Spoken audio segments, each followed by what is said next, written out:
Hey, hello everyone, welcome back to our YouTube channel again. This is the 52nd day of my 60 days challenge that I shoot for you. And before starting the video, let introduce with me. Hi, I am Shurabhi, the WBP aspirant of 2024. And after watching this video, you find some tips and tricks. So without any delay, now let's get started.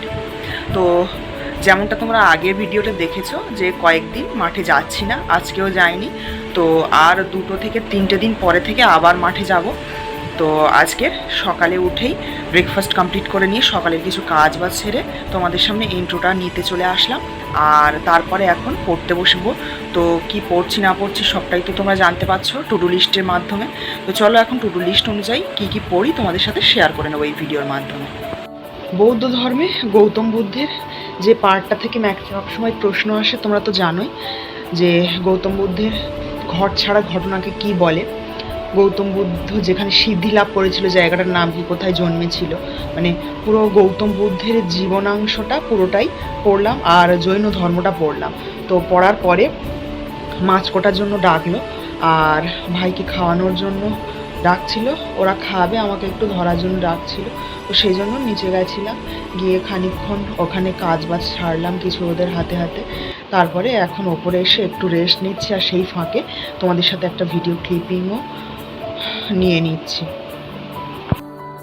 তারপরে আরও কিছুক্ষণ পড়াশোনা সেরে স্নান টান করে fresh হয়ে খালি পেটে চললাম ভাই, আমি, ছোটো মামা আর মাসি মিলে আমাদের এখানে কাছে পিঠেই একটা মন্দিরে পূজা দিতে, আর ওর বাবা ওর জন্য মানত করতে। আমি নিয়েছিলাম বর্ষার ছাতা আর একটা জলের বোতল, যেহেতু বর্ষাকাল যে কোনো সময় বৃষ্টি হতে পারে। আর ওদের হাতে পূজার যাবতীয় সামগ্রী ছিল।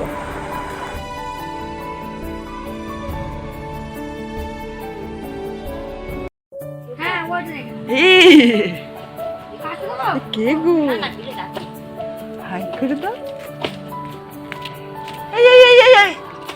দিকে যায় না নয়। তো এখন পৌঁছে গেছি আমাদের ছোলাপুরের মন্দিরে। অদ্ভুত শান্তি যে কোনো মন্দিরে আসে।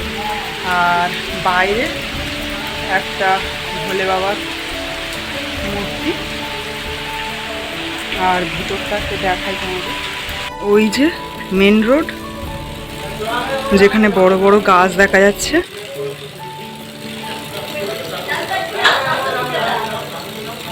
তো ওখান থেকে হেঁটে হেঁটে আমরা জল ভেঙে এই মন্দিরে এসেছি। এই যে রাস্তা দেখা যাচ্ছে ওখান দিয়ে, ওই যে লোকজন যাচ্ছে দেখা যাচ্ছে, খেজুর গাছ বড় বড়, ওখানে মেন রোড ছিল, আর ওটা দিয়ে হেঁটে হেঁটে আমরা এখানে এসেছি। জামা সব ভিজে গেছে, প্রায় বর্ষাকাল তো।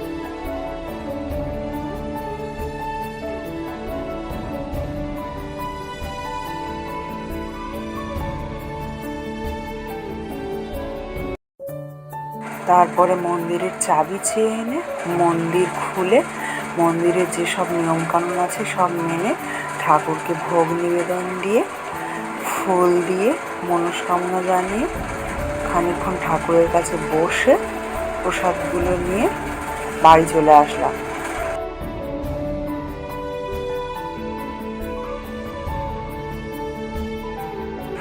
এখন সন্ধ্যা, আর এখন আমি যে পড়াগুলো বাকি ছিল সেগুলোই সেরে নিচ্ছি। আর আজকের ব্লগটা রাখছি এতটুকু, দেখা হচ্ছে পরবর্তী ব্লগে। আর হ্যাঁ, তোমরা যারা জিজ্ঞাসা করছিলে আমার কমেন্ট সেকশানে যে আমি আন্দোলনে যাব কি না, এখনও পর্যন্ত ফিক্সড করতে পারিনি। আগামী দিনের কাজ বাজ বলছে আমি যেতে পারবো কি না। সম্ভবত ম্যাক্সিমাম চান্স আছে না যাওয়ার, কারণ বাড়ির পরিস্থিতি অনুযায়ী আমাকে চলতে হবে।